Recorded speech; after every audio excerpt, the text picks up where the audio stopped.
அன்பர்களே, இன்று சாவித்திரி விரதம். பாரியூர் ஸ்ரீ கொண்டத்து காளியம்மன் திருக்கோவிலுக்கு செல்கிறோம். இந்த திருக்கோவில் ஈரோடு மாவட்டம் கோபிச்செட்டிப்பாளையத்திலிருந்து 3 கிலோமீட்டர் தொலைவில் உள்ள பாரியூரில் அமைந்துள்ளது. 1000 ஆண்டுகள் பழமை வாய்ந்த திருக்கோவில் 1950ஆம் ஆண்டு புனரமைத்து கட்டப்பெற்றது. புராண காலத்தில் இந்த ஊர் பாரபுரி என பெற்றது. கொண்டத்து காளியம்மன் ஆற்றுப்படை என்னும் பழமையான ஓலைச்சுவடி இந்த தலத்து சிறப்புகளை எடுத்துரைக்கிறது. கடையேழு வள்ளல்களில் ஒருவரான பாரியின் குலதெய்வம்தான் இவள். எனவே இவ்வூர் பாரியூர் என மாற்றம் பெற்றது.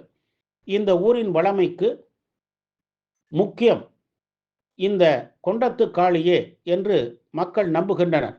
இப்பகுதியில் கோபிச்செட்டி பிள்ளான் என்பவர் பெரும் வள்ளலாக திகழ்ந்தார். அதனால் கோபிச்செட்டிப்பாளையம் என ஊர் பெயர் பெற்றது. அவர் ஒருமுறை வறியோருக்கு கொடுக்க தன்னிடம் பொருளின்றி வருந்தி கொண்டத்து காளியம்மனிடம் முறையிட்டு உயிர் விட எண்ணி புலி புதருக்குள் சென்று குதித்தார். அந்த நேரத்தில் அந்த புதருக்குள் மறைந்து தாங்கள் திருடிய பொருள்களை பங்கு போட்டு கொண்டிருந்த திருடர்கள் கூட்டம் புலி என்று எண்ணி அந்த பொருட்களை அங்கேயே விட்டுவிட்டு ஓடிவிட்டனர். அந்த பொருள்களை எடுத்து ஏழைகளுக்கு கொடுத்தார் என்பது வரலாறு. கொங்கு நாட்டில் பூமிதித்தல் என்னும் குண்டம் இறங்கும் விழா அம்மன் கோயில்களில் பிரசித்தி பெற்றது. பாரியூர் கொண்டத்து காளியம்மன் ஆலயத்தில் அமைந்துள்ள 45 அடி நீளம் 5 அடி அகலம் கொண்ட குண்டம் மிகவும் பிரசித்தி பெற்றது. கொங்கு நாட்டின் 24 நாடுகளில் பாரியூர் காஞ்சிக்கூவல் நாடு என்னும் பிரிவில் அடங்கியது. பழமையான இந்த கோவிலை 1942இல் கோபி புதுப்பாளையம் முத்துவேலப்பர் பொதுமக்களோடு இணைந்து கற்கோயிலாக உருவாக்கினார்.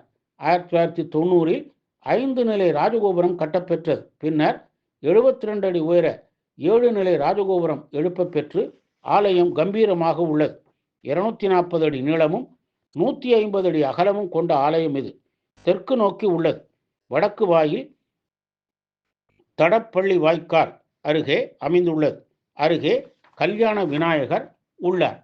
ஆலய வளாகத்தில் வன்னி விநாயகர், வரசித்தி விநாயகர் சன்னதிகள் உள்ளன. சப்தகன்னியர், பொன்காளியம்மன், விநாயகர், குதிரை வாகனம், முனியப்ப சுவாமி ஆகியோர் உள்ளனர். தீய சக்தியை அழிக்கும் கடவுளாக முனியப்ப சுவாமியை வணங்குகிறார்கள். கருவறையில் கொண்டத்து காளியம்மன் சிங்க வாகனத்தில் அமர்ந்த நிலையில் காட்சி தருகிறார். கருவறையை சுற்றி 28 தூண்களை உடைய சுற்று மண்டபம் உள்ளது. இதில் மகாலட்சுமி, சரஸ்வதி, ராஜராஜேஸ்வரி, பத்ரகாளி சன்னதிகள் உள்ளன.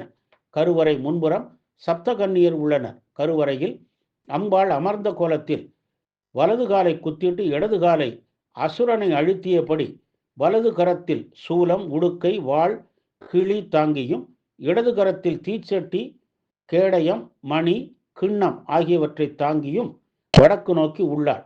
சாந்த ஸ்வரூபியாக உள்ளார். கருவறை அருகே சின்னம்மன் காட்சி தருகிறார். ஆண்டுதோறும் மார்கழி மாதத்தில் குண்டம் மற்றும் தேரோட்டம் சிறப்பாக நடைபெறும். நவராத்திரி, சித்திரை விழா விமர்சையாக நடைபெறும்.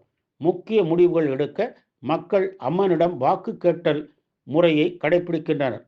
சகல நன்களும் அருளும் பாரியூர் கொண்டத்து காளியம்மனை வழிபட்டு பேரருள் பெறுவோமாக. ஓம் சக்தி, பராசக்தி.